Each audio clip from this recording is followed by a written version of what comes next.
Okay, quick video here. Sorry, don't make me freaking learn how to work my video editor. Oh, ow.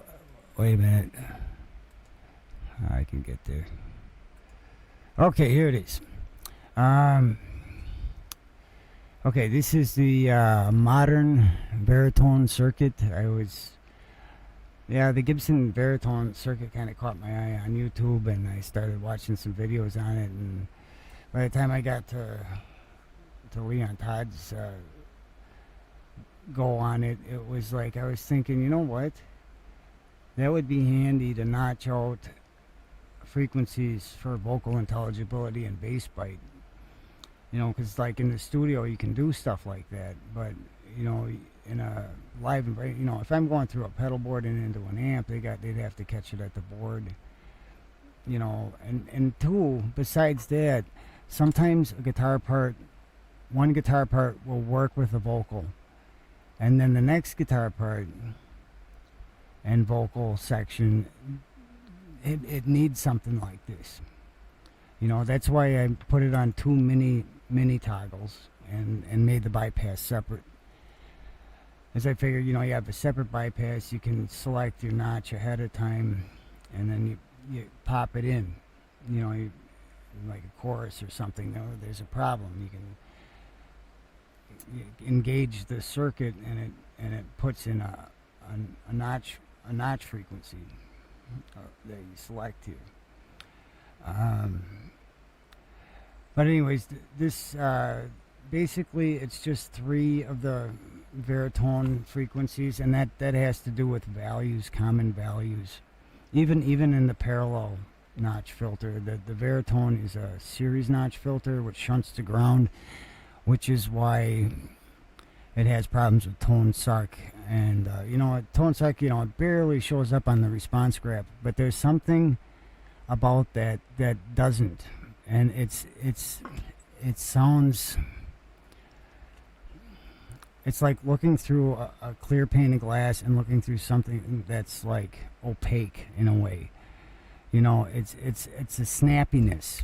It's this, you know, it's the snappiness. Yeah, like if you put a 250K volume pot on a humbucker, you can hear it. It sounds like crap because it's not enough resistance, you know, to ground. Whereas if you put a 1 meg on a volume pot on a humbucker, it sounds tight and snappy and bright, and yeah, and that would show up on a frequency graph. It would, but there's something more to it, because if you look at how much the Gibson VARITONE circuit affects the frequency response, it'd be completely unnoticeable, but there is a little bit, and you can kind of hear it. So I'm going with a toroidal inductor here with a really low ESR. It's only 15 ohm, not ESR, that's the capacitors. Really low DCR.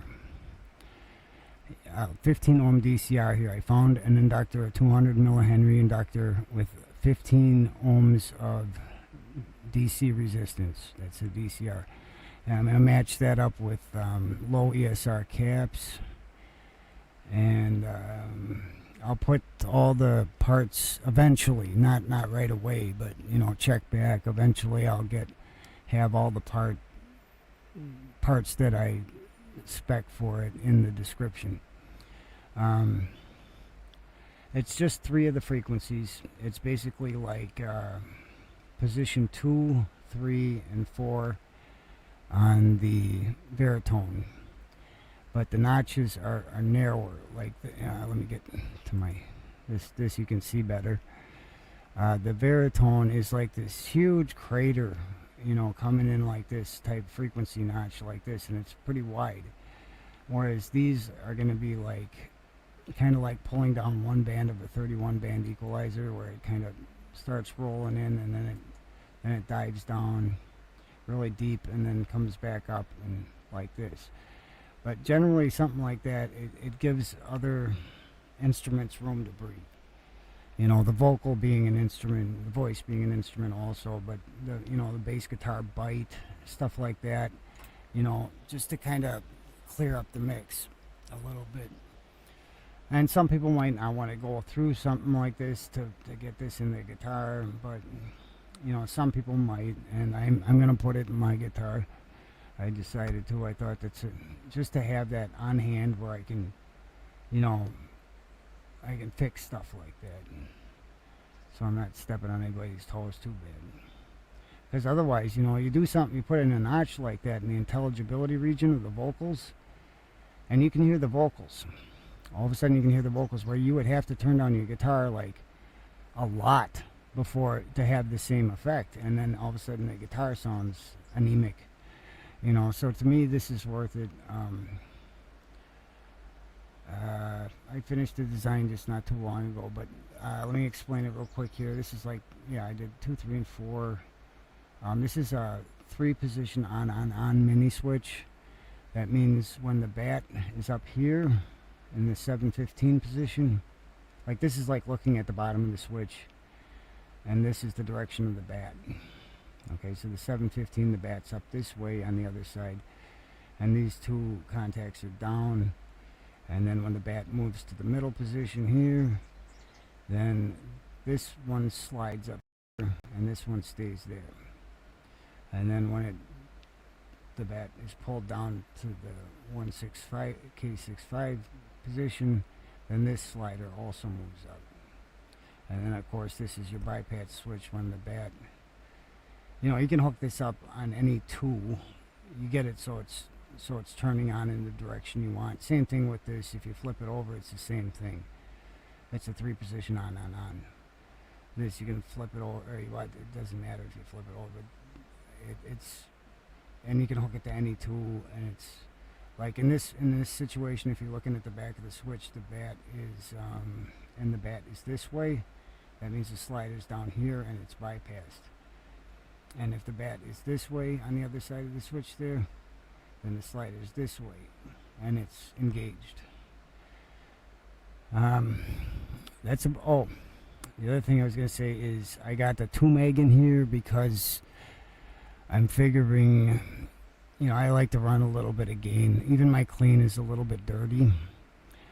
So I put in a 2 meg here. Now if somebody plays more clean, they can put in a 1 meg here. Okay, because when you're pushing hard through your amplifier, the louder frequencies are compressing more. Okay, so if you imagine a notch filter going into your signal and coming back out like this, okay, and you pump it into an amplifier and it compresses all that loud stuff and your notch starts disappearing. Okay, that's why I got a 2 meg here for higher gain players, and then I'd say a 1 meg for people that play cleaner. Okay, that's the only variable really. And then that's about it. Okay, thanks for watching everybody. I'll have those part numbers up at some point, in probably a few months.